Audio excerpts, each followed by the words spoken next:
Ladies and gentlemen, welcome to another segment. This week, I've got the pleasure of speaking with Senator Gerard Rennick, who is one of our freedom senators. He's been standing with us in the fight against the jab mandates, and I'm excited to welcome him to the show. Gerard, welcome. Hey, Joel. How are you, Joel? I'm very good. I've been very eager to finally get you on conversation. The last time we chatted, it was in Canberra, out the front of Parliament House, with hundreds of thousands of people on the front lawn there, expressing their discomfort from around the continent about these jab mandates, the way the government's generally been running things, the massive printing of money that's been going on, and you have been one of the flag bearers for this movement in Parliament, and you've been doing a phenomenal job. What's been happening in Parliament since then, and what's it like being in the opposition for the first time in 10 years? Well, so after those protests in February, I think we only had 2 weeks in Parliament, which was the week of the budget, and then another week of estimates prior to the election, and we had a 6-week sabbatical for the election campaign, and then it took Albanese and Labor 2 months to actually get back to Parliament. So we've only just finished our first 2 weeks sitting with the new government. Look, opposition, when you're a backbencher, you're still up the back of the bus, but obviously it's a little bit different. We still haven't got a change in these mandates or an acknowledgement from any level of government that the mandates weren't really effective. So not a lot's changed, to be honest with you. We've got a long way to go to get rid of these mandates and all the paranoia that goes with it. You've been doing some phenomenal content we were talking about off camera. You've been doing some amazing posts reaching hundreds of thousands of people online, possibly in the millions now. And your views on a lot of the jabs that you've been completely unafraid to speak about in the Parliament have been really touching the audience and also the Australian people and your constituents. So one of the things that you've been talking about is the efficacy of these jabs, basically. And this is something that's been heavily getting people like yourself censored. In my last conversation with Senator Antic, he made the point that he received an email from a large fact-checking organisation, I'm assuming it's the AAP, Australian Associated Press, who use these articles that they write to fact check and downrank your content.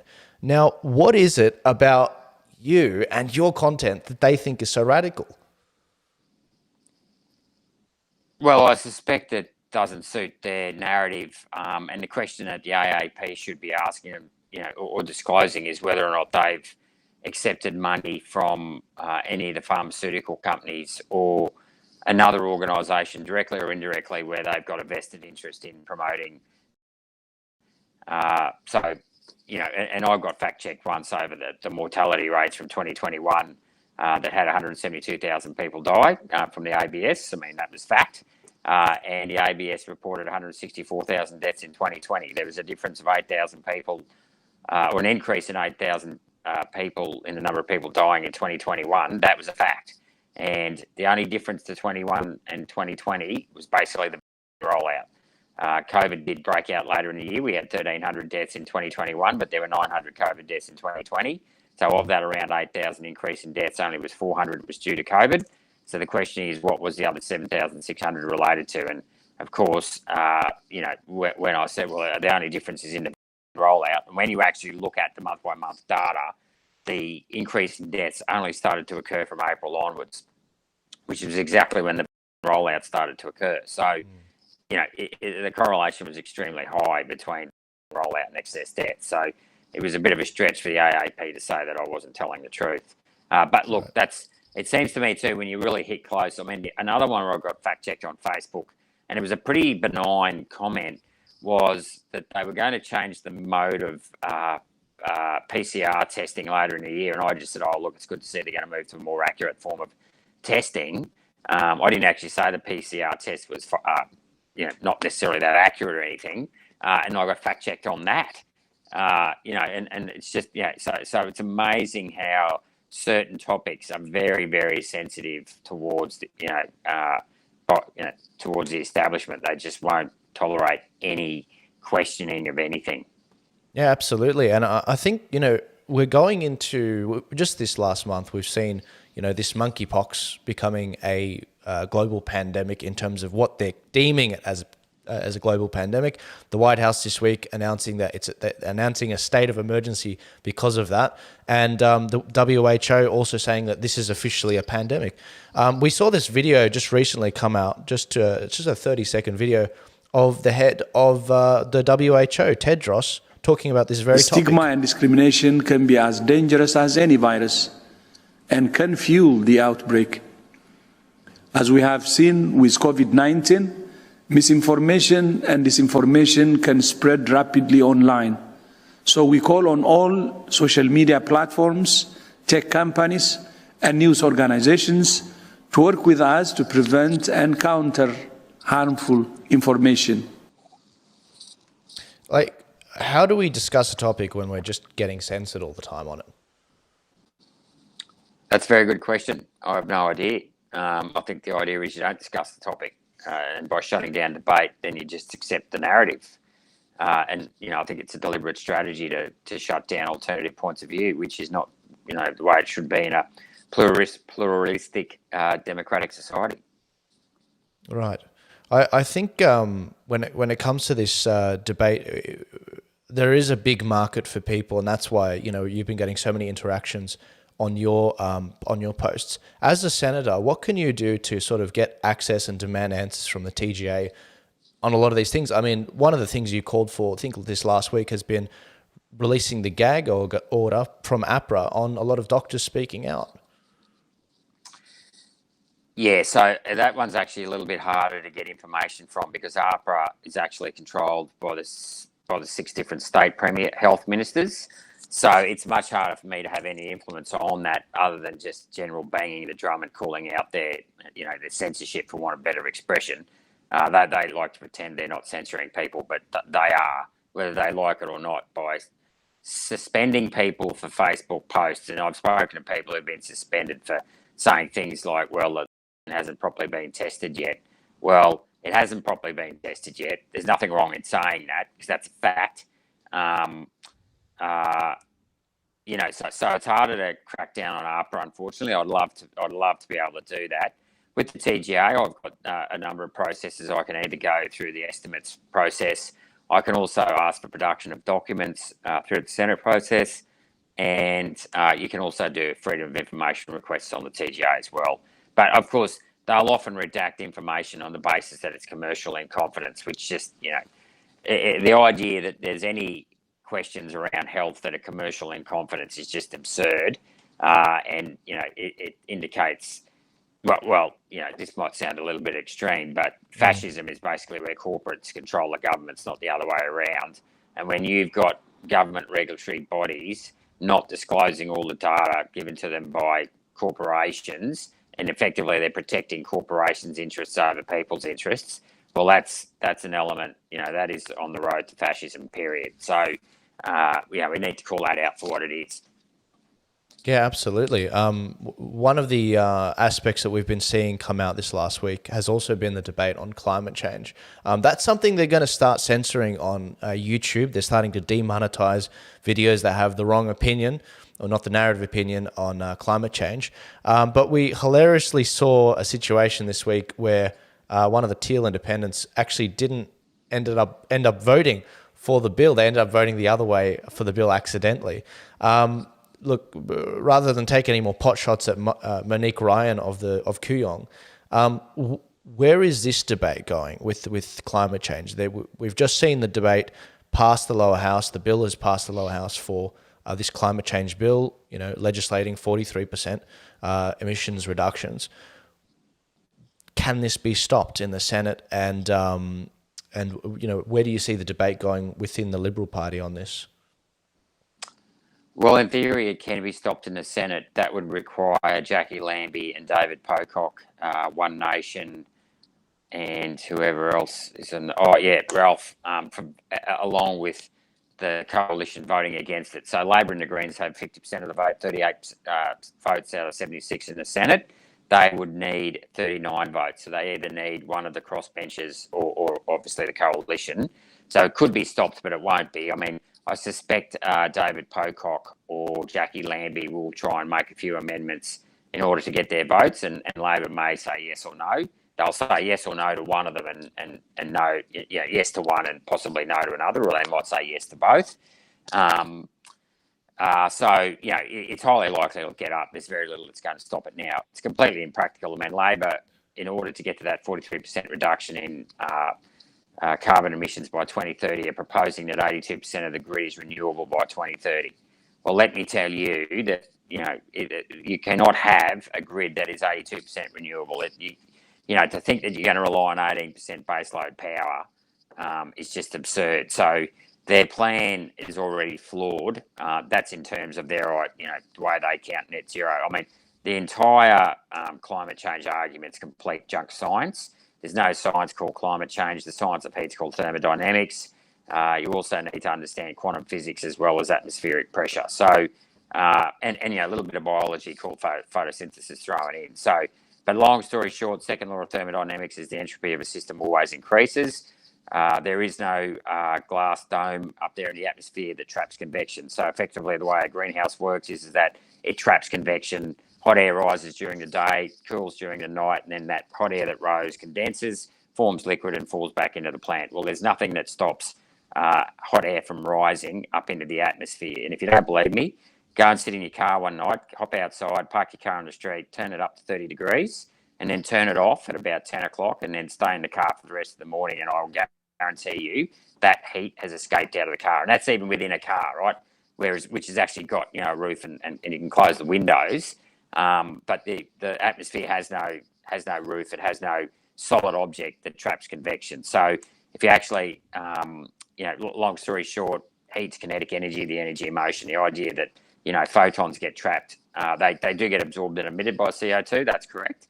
But they don't get trapped by CO2. And any slight increase from the marginal downward deflection of radiation will be more than offset by convection. Convection, which is the wind in the atmosphere, is the biggest form of heat transfer in the atmosphere. And and you don't have to take my word for it. Go and read Albert Einstein's 1917 paper, Quantum Theory on Radiation, page 14. He says radiation is so small it virtually drops out compared to conduction and convection.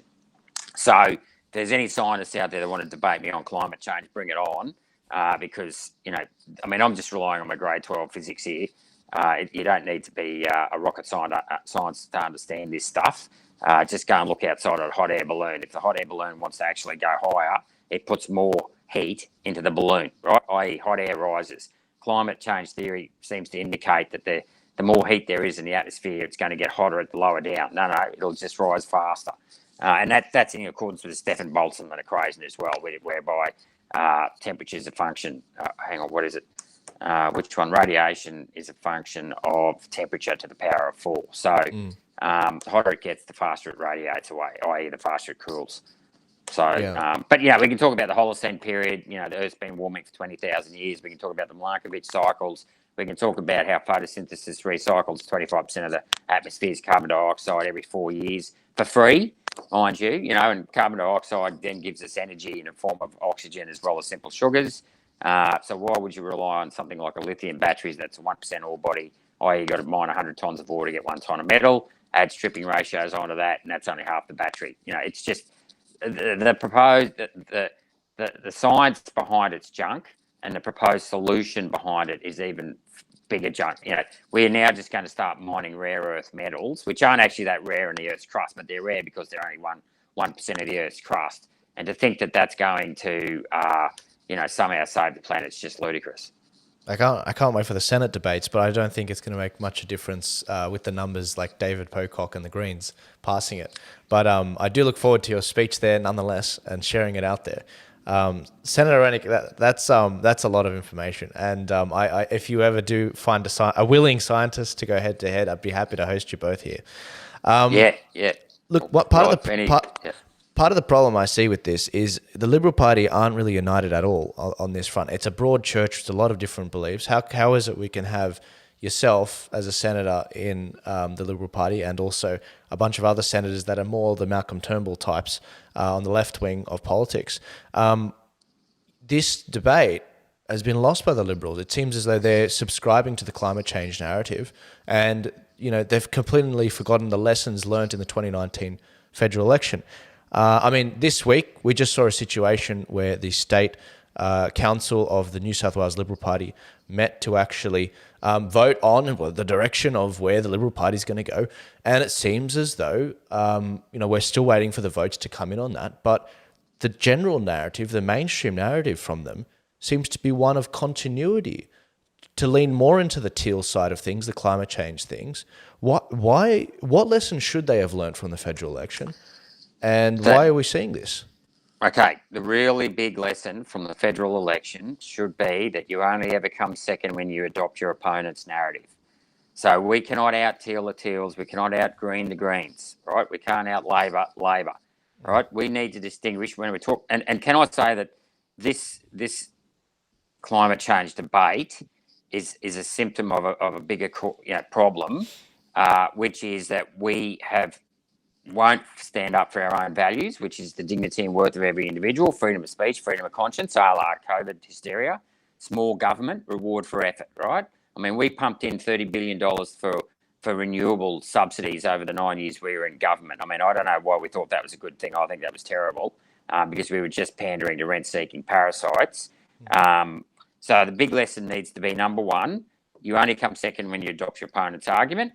The other big lesson of the election, and it's the fact that the left, or let's say call it I don't like using too many words like these, but it's true. The Marxists who use identity politics have basically marched into the bureaucracy many years ago.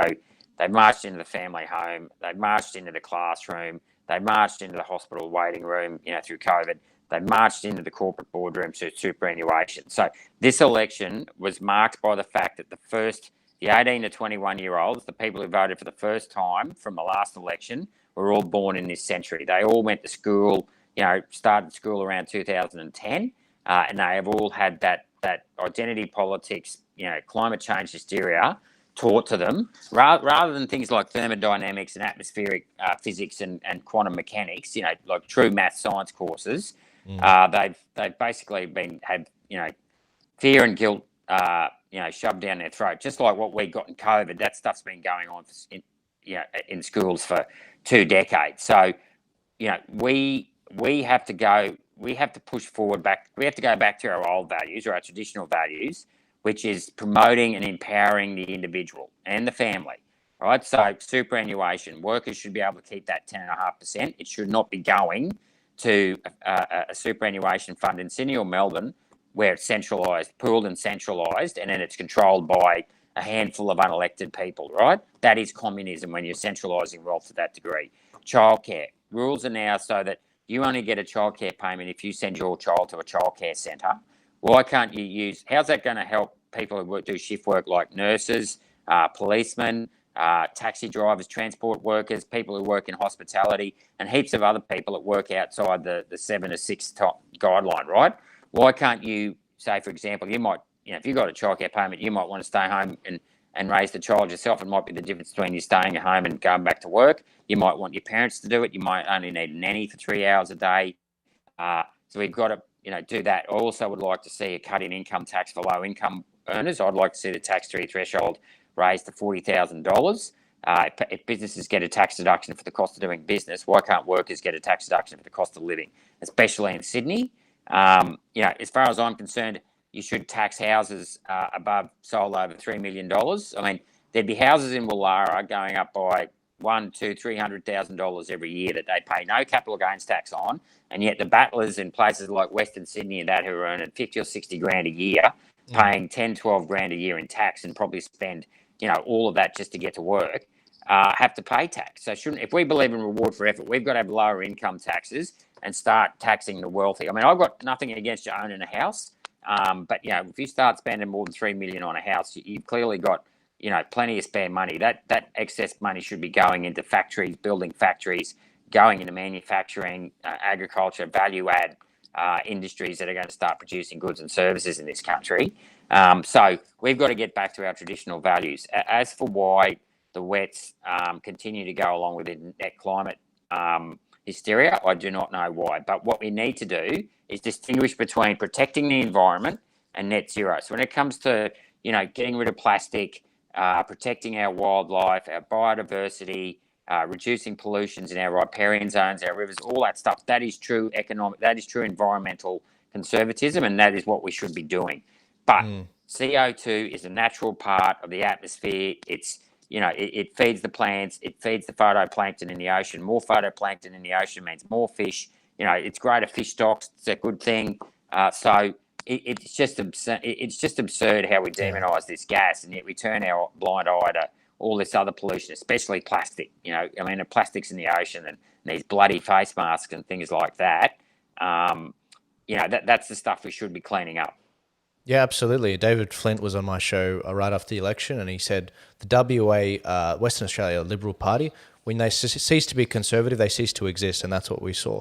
I'm just going to finish on this last clip just from Nigel Farage speaking over at CPAC in Texas, where they talked exactly about those points. The problem is that our conservative parties, our conservative movements have allowed all of this to be done. Basically through cowardice, through fear. People do not want to be called nasty names. And too many of our elected representatives from conservative parties right across the West are not actually conservatives. You've got your rhinos, but hey, didn't those primaries go the right way last week? Wasn't that great? And we're the same. Boris Johnson, elected as a Conservative, but chose to govern as a Liberal. And in Australia, Scott Morrison, a Conservative Prime Minister who locked Australia down in the most vicious way, barely did a single recognisable Conservative thing, and of course he's gone on to lose the election. You see, the moral of the story is clear. When Conservative parties stop being conservative, guess what happens? They lose. They lose elections. I can't wait to have Nigel Farage out to Australia. If you haven't heard yet, Senator Rennick, he's actually touring in late September. And as he said, there are a lot of cowards in the Liberal Party, but you're not one of them. And that's why I'm encouraging everyone to go follow Senator Gerard Rennick, not only on Facebook, but also go sign up to his mailing list, most importantly, where they can't censor him, at www.gerardrennick.com.au.